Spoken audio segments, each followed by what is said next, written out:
आज हम हल करेंगे कक्षा 9 की गणित से प्रश्नावली 6.1 का दूसरा प्रश्न, जो इस तरह से है कि चित्र दिया हुआ है।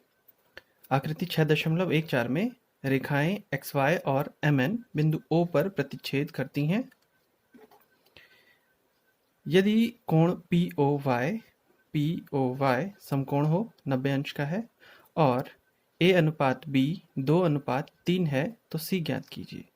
ये देखिए A और ये रहा B।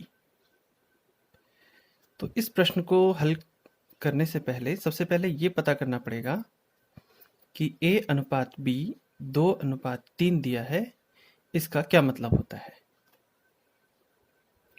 तो इसके लिए हम सबसे पहले एक उदाहरण पर बात करते हैं। अगर हमारे पास A बराबर 10 हो और B बराबर 15, तो और हमें इनका अनुपात ज्ञात करने को दिया जाए, तो हम इसे किस तरह से ज्ञात करते हैं। हम लिखते हैं 10/15, यानी सरल रूप में इसे लिखा जाएगा 10/15।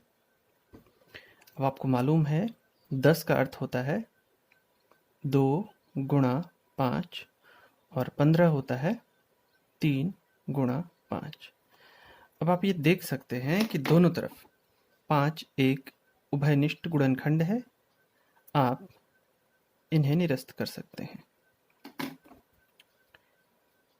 तो अब क्या बचा, 2/3, या इसी को हम लिखेंगे 2/3। यानी जो A था 10 और B था 15, इनके बीच में अनुपात आया है 2/3। ठीक इसी तरह से एक और उदाहरण ले लेते हैं। अगर A 6 हो और B हो 18 और हमें इनके बीच अनुपात ज्ञात करने को कहा जाए, तो हम किस तरह से करेंगे। A/B बराबर 6/18, 6/18। 6 का अर्थ 6 गुणा 1 और 18 हो गया 6 गुणा 3। आप 6 को कैंसिल कर सकते हैं। 1/3, या यूं कहें 1/3। तो यहाँ आपने देखा, जबकि A था 6, B था 18, इनके बीच अनुपात आता है 1/3।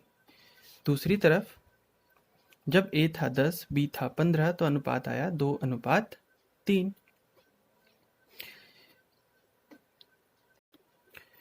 तो इन दोनों ही उदाहरणों को जब हमने हल किया तो क्या देखा, जहां A 10 था, B 15 था, इनके बीच अनुपात आया 2/3। ऐसा क्यों हुआ। 10 और 15 दोनों के ही बीच 5 उभयनिष्ठ था। इसे क्या कहेंगे, उभयनिष्ठ गुणनखंड। 10 और 15 का उभयनिष्ठ गुणनखंड था 5, जो कि अनुपात लेते समय कट गया, निरस्त हो गया।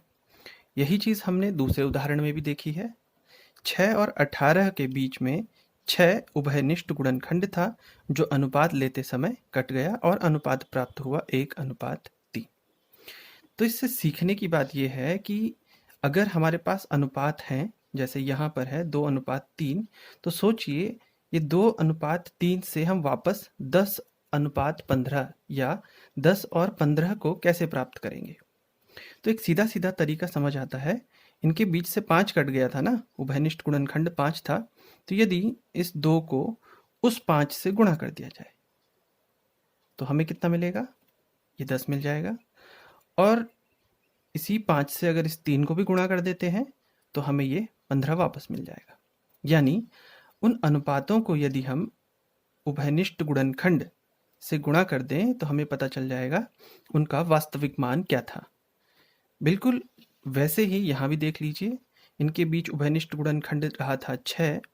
तो अगर मैं 6 से इस 1 को गुणा कर दूं, तो कितना मिलेगा, 6 A का मान प्राप्त हो गया।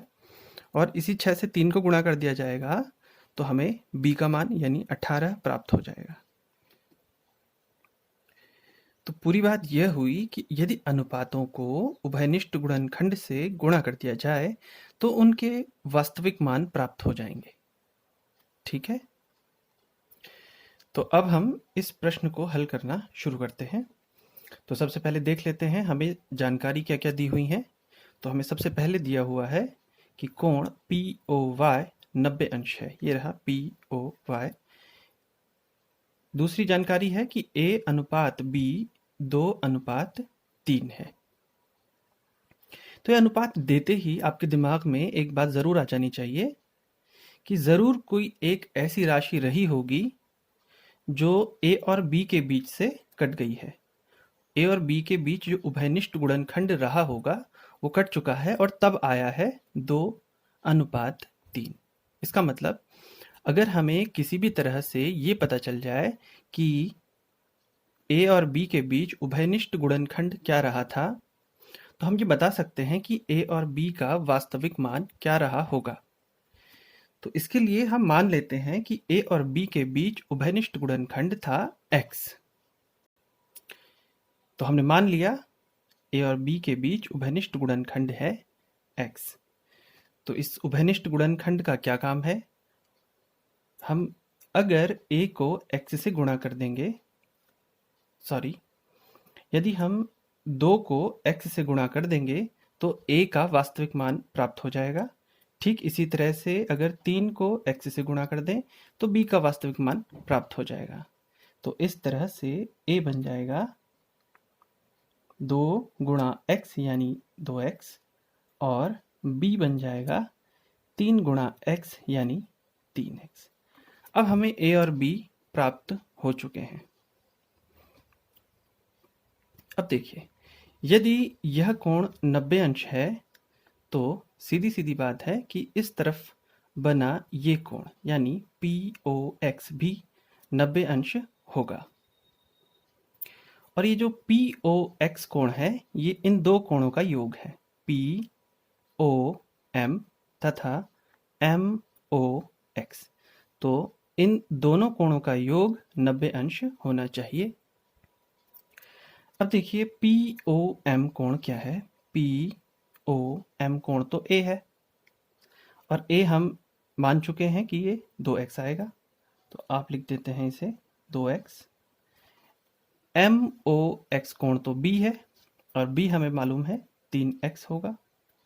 ये रहा 3x और इन दोनों का जोड़ होना चाहिए 90 अंश। अब 3 और 2 5x बराबर 90, तो x होना चाहिए 90/5 और 5 एकम 5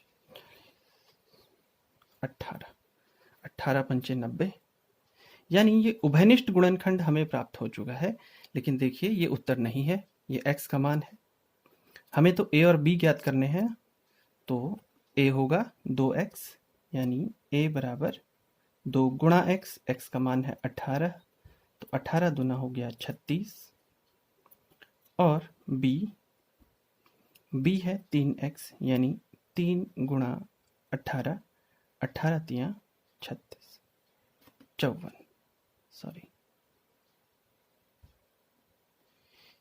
तो ये है उत्तर।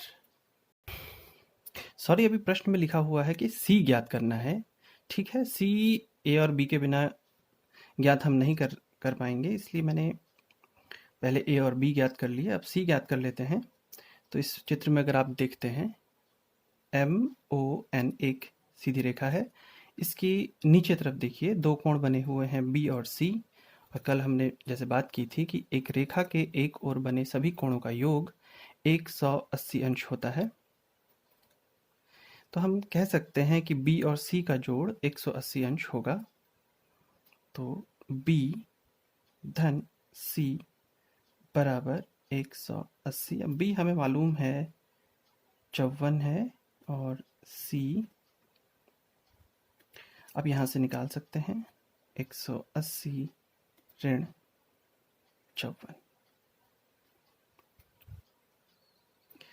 तो C यहाँ लिख लेते हैं, 180 से 54 घटा लेते हैं, 126।